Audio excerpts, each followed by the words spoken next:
If someone isn't Buddhist, do they go to hell? According to Buddhist scriptures, the short answer is no. အတကမကြီးတို့ဒီဘုရားဘာသာမဟုတ်ရုံနဲ့တော့ဘယ်မကြနိုင်ပါဘူးလို့ Batan Leon Sayado explained that it all comes down to your actions, not your label.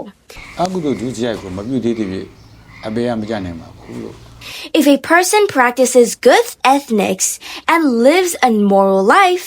they will never be reborn in hell or the lower realms. ဘုန်းကြီးတို့ကစာပေတွေမယ်ဆိုလို့ရှိရင်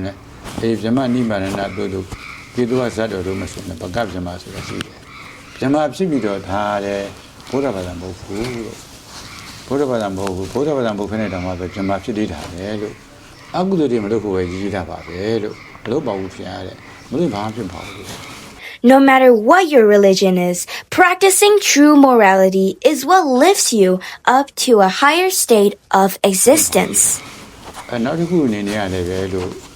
ဒီဟိုကာမဝါစာတမ္မာဒိဋ္ဌိမိစ္ဆာဒိဋ္ဌိရှိတဲ့ပုဂ္ဂိုလ်ရှိတယ်ကံကိုတော့ယုံကြည်တယ်သို့တော်မိစ္ဆာဒိဋ္ဌိဖြစ်နေတယ်အဲ့ဒီကောက်စားရှိတဲ့ပုဂ္ဂိုလ်တွေလည်းပဲအဲ့ဒါအဘယ်ကိုမကြယုံနေမကဘူးပုဂ္ဂိုလ်နိဗ္ဗာန်နုတ္တိညာတော်မှာပဲကဘာ40ကိုဝင်စားနိုင်တယ်ဆိုပြီးကြတော့လို့ဘုန်းကြီးတို့စာပြီးနေမယ်ဆိုရတာရှိတယ်လို့ဘုန်းကြီးတို့အရိပါရတိကံထကရာ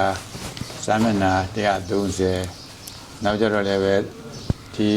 ကဏိကမဟာဝကအစာနာလေးမယ်ပေါ့အဲ့ဒါလေးရှိတယ်လို့ဘုဒ္ဓတွေမှာကတော့ဘုန်းကြီးတို့စတင်တွေ့တာပေါ့လို့မြင်တော့ဖတ်တော့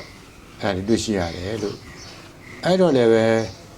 ဒီကာမဝါဒီမိစ္ဆာဒိဋ္ဌိယူရှိတဲ့ပုဂ္ဂိုလ်တို့တော်လည်းပဲ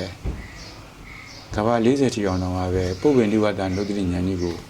ဝန်စားနိုင်နေတာပဲလို့အဘိညာဉ်တော်ပြောချင်တာတော့လို့အဘိညာဉ်တော်မှာပဲရနိုင်ကိုရှိပါတယ်လို့အဲ့ဒါဒီမကြီး